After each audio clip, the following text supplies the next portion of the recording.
to take a look at Orenco's internal splice box. These splice boxes are used in risers to house spliced wires that are a connection between the electrical controls, such as the control panel or supply power, and the equipment inside of the tank, such as pumps and control switches.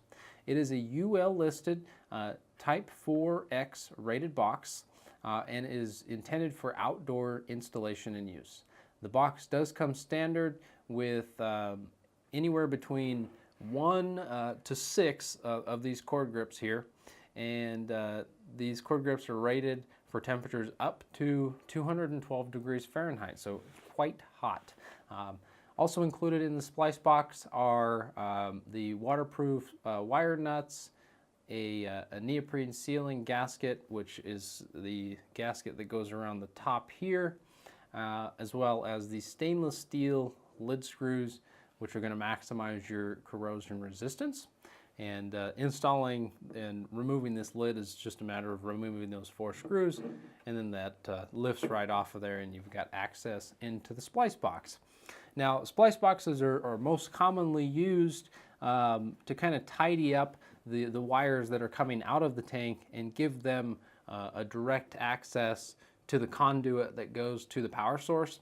So as this penetrates the riser on the tank, this typically on the outgoing side is going to be connected directly to your conduit in most cases, and that's going to run to the control panel. So that basically makes the splice box really useful for protecting the wiring and also kind of tidying things up. There are some some cons attached with these splice boxes because of the temperature difference inside of tanks.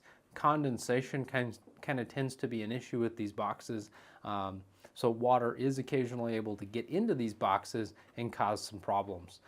Also be aware that if your tank does flood, there's a really high likelihood that this box, though sealed, can also become flooded as well.